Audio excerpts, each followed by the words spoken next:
When you take responsibility for everything, you hold the power to create your own reality. If you blame others and play victim, you can only accept what is given to you. I know what it's like to be dependent on alcohol, but I do not enjoy what it's like to feel like dependency is taking more than it's giving. That exact description of dependence just being harmful is how I define addiction. It wasn't appropriate for me to tell a recovering alcoholic friend of mine that cold turkey was easy for me. She would have lost morale if I did that. But I could at least convey that my use was at a similar level of consistency, and the things I did to avoid falling back into that consistency. Especially after using every hard drug. I hate the hard-soft drug dichotomy from a scientific standpoint, but I digress. We'd typically associate with pain and only pain. The idea of ingesting either with the intention for or with the knowledge that it would yield pain has always been completely and utterly incomprehensible to me. Most of the drugs I have in my possession were purchased half a year ago, some a year ago, and most recently, a few months ago. The point of ingesting the substance is to utilize their positive aspects, to be a better person, or to simply have a good time, one where the positives outweigh the negatives. It baffles me time and time again that people find themselves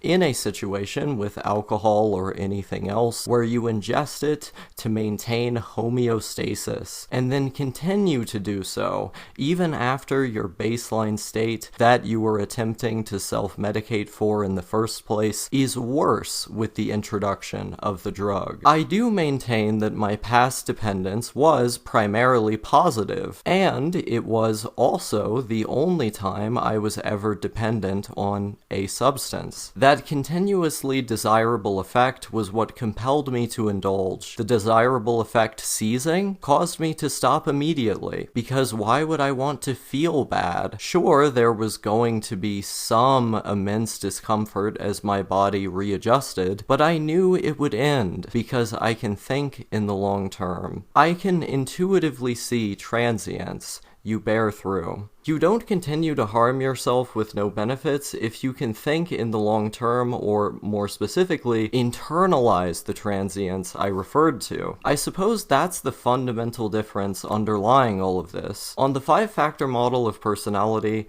I am not a stereotypical drug user. I'm more conscientious than the majority population, especially the people with extremely low conscientiousness who'd try something illegal as a result. And more neurotic, which lended itself to me only ever trying any of this once I became aware of testing kits and other harm reduction tools. The people who aren't intuitively terrified of ingesting a mind-altering substance in the way that I am are probably also not going to go about it in a prudent or responsible way, with cognizance of moderation being an ever-present factor in their approach. The other thing here is probably the main thing here, also mental illness. I've seen high IQ people self-medicate successfully and unsuccessfully, precisely because they're aware of the drugs doing more harm than good when you overdo them. But to that same point, there are ones that did not care because of mental illness. But coming from the ghetto and being in the position that I am in as a content creator, I have encountered my fair share of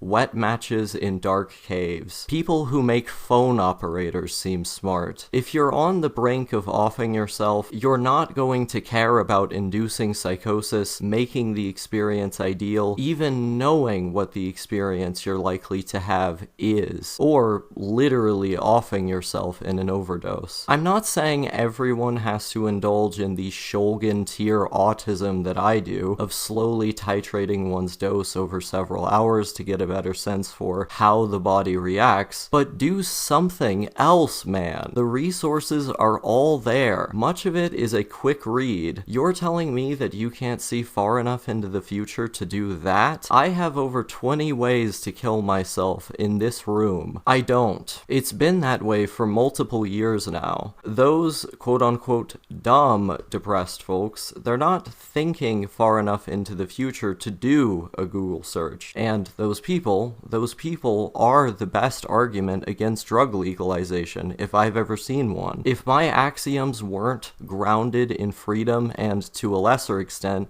if I didn't feel that I will eventually change this dynamic at play, I'd be on the DEA's payroll in an instant. And yet, somehow, in the midst of all of this, I still know a girl who abused MDMA every day, a substance that is extremely neurotoxic if used for more than once a month, dumb as a bat, had severe anhedonia for multiple years, is a musician, and still ended up going to university for a well-paying financial job. And statistically, the majority of users of every drug are not dependent, are not even dependent in my addiction-dependence dichotomy. Somehow, they're intelligent enough to have conviction in what is a value assessment that should be abundantly clear. It's these special examples that confuse me, bamboozle me, drive me up the wall. Imagine having to grow up surrounded by them. Within the confines of my mind, I abuse drug users. Yes, I am prejudiced in that regard. The extent to which we can fundamentally destroy ourselves is as astounding as it is retarded. Maybe part of why I'm as aggressive with this perspective as I am is I see drugs as tools rather than toys. You're a lot more careful with a hammer and nail than a race car set. You could lose a finger, and if you're trying to use a tool for its intended purpose, there's a lot of other ways you could fuck your goal up. You need to read the manual in order to get a grasp of how to wield them. The wielder must be acutely aware of the inherent danger involved in deviating from the steps. That's why I say the only way to truly negate the harmful effects of drugs is to not use them. You have to respect the act,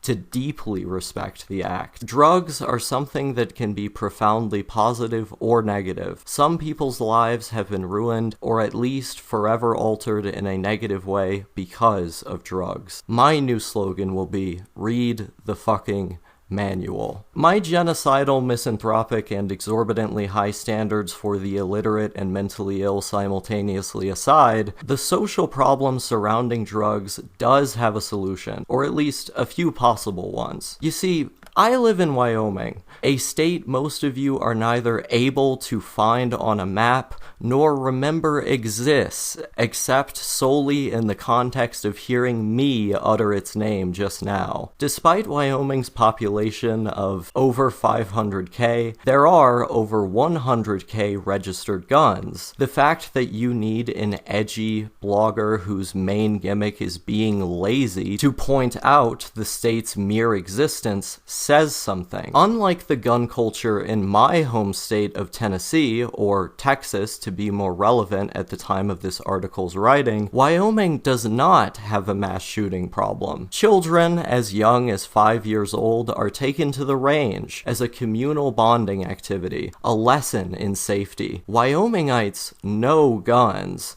not because it's an extension of their inbred southern penis, the length of which would make even me commit a Uvalde if cursed with such genetics, but because the state's culture has a collective understanding that a firearm is an extension of one's personal autonomy. This lends itself to responsible firearm ownership, because if my AR-15 is what stands between me and the enemy we see, depriving me of my freedom, it is only rational to wield it responsibly, like any other tool. Yes, she is one son of a gun.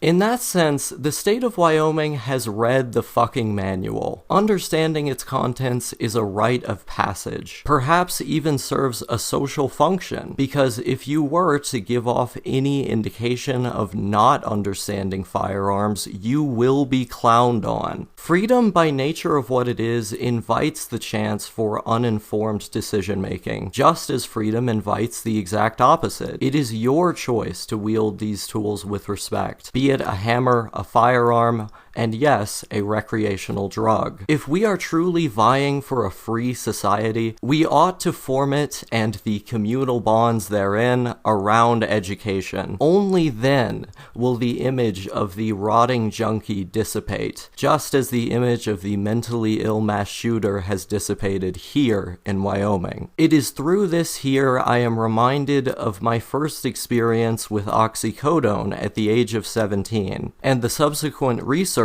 that followed it. To those of us who do not yet embody the spirit of Wyoming, the freedom to make an informed decision, I should be a junkie on heroin today. But where are the holes in my arms? Why has the junk not piled up? Because I knew, as well as the people of this great state, that with a powerful tool comes immense responsibility. For those of us left who still cannot grasp that responsibility, our attention should be diverted to their mental health. That's how you prevent a Uvalde in Wyoming and an addict in Osaka. And in doing so, we will forge a new world, one without permission, as responsibility is implicit. I do not ask for permission. I am a free man.